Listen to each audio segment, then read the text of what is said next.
mga kapatid. Magandang araw po ulit, magandang hapon.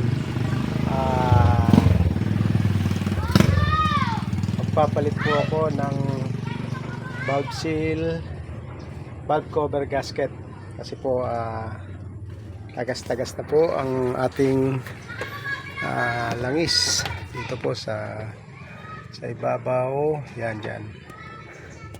Ito po Honda CRV. Naglinis na rin po ako ng mga spark plug. Yan, pinaglalagay ko na po, binalik ko na. Tapos napansin ko lang po itong yung naglagay nito or nagpalit ng valve seal. Napakarami ng gasket maker na linagay. So ayun, ito tingnan nyo po. Ayun oh. Ayun oh, kapal. Oh yan. Yan po napakadelikado pag sobra-sobrang linalagay natin, sapagkat isa yan sa nagkokos ng pagbara ng ating oil gallery or yung mga dinadaluyan ng mga langis. Dapat po kung maglalagay man tayo, halimbawa dahil hindi natin maiwasan na maglagay, dahil minsan may mga tama-tama na rin to or may mga yupi-yupi na rin, so kailangan maglagay. Pero ang kadalasan kasing linalagyan lang dito itong mga kantong kagaya nito. Yan. Ako po kasi pagka bago ang valve seal, ang linalagyan ko lang po itong kanto. Yan, bawat kanto. Yan. Kasi po para lapat na lapat dun sa kanto niya. Yan po ang aking kapalitan ng valve seal. Tapos kita nyo pati dito napakaraming pangdikit. Yan o. So napakadelikado. Kahit napakaliit nito, pag ito'y lumusot sa oil gallery ay magbabara na po ito. So hindi na makakaakyat dito yung langis, magkokos na ng overheat at saka masisira yung mga camshaft bearing or whatever yung mga camshaft, ganon. So dapat yun nga po, pagka maglalagay tayo ng gasket maker, yung hindi naman masyadong marami, kasi pag napisa na po yan, pag dinamihan nyo at napisa yan, ang takbo po nyan dito sa loob. Yan. Yan. Tingnan nyo po, ang dami. Lalo na po ito sa mismong valve cover. Ayan po. O, tingnan nyo po, napakarami oh. Oh, parang lastiko na. Oh. Pati ito po, dinagyan nila. Baka kailangan ng palitan to.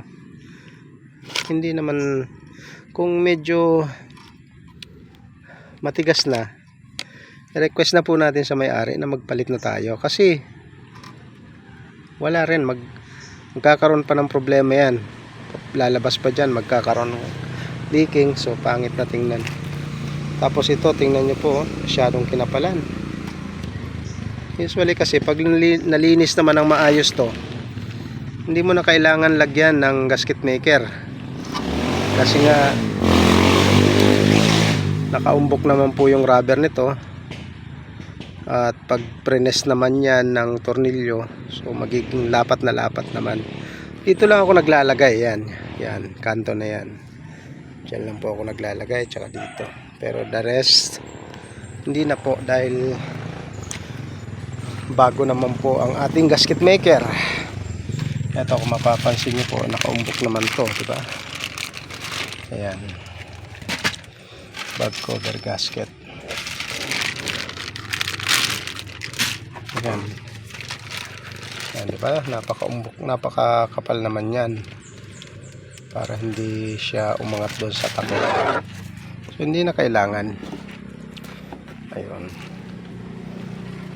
tapos na rin po pala ito.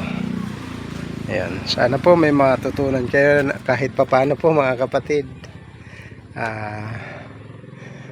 Pero kailangan pag nagtanggal kayo ng takip nito, tanggal din po yung mga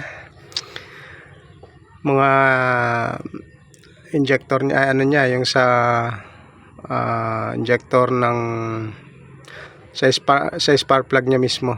Yan, dapat tatanggalin 'yon. Pero wag kayo magkakamali, kasi naka-reading yan sa computer. Magkakaroon ng problema pag nagkamali kayo ng balik. So ako, ang ginawa ko, although madali namang bunutin yung tatlo, isa lang ang tinanggal ko kasi nga mahirap siyang bunutin dito para hindi na ako magtanggal dito ng mga wire. Yan. Sabay ko na rin po change oil nito kasi kulay pula ng langis.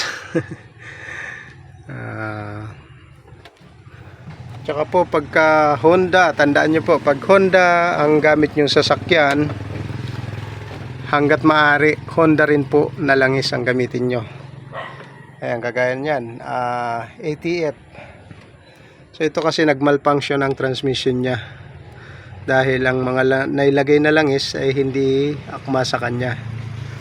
So dapat po talaga Honda, kung Honda ang sasakyan, Honda rin po ang gamitin ninyo kasi yun po ang required niya, lalong lalo na po sa transmission. Magkakaroon po ng problema pagka hindi po Honda na langis ang gagamitin nyo. Yun. So ito okay na po kasi napalitan ko na po ng langis. Medyo hindi ko po pa natetesting pero umikot na naman po. Lalagay ko na lang yung gulong at i-road test ko pag na-change oil ko na. Yan. Salamat po mga kapatid. Ulit muli po, pakisuyo po, pa-like and subscribe. Salamat.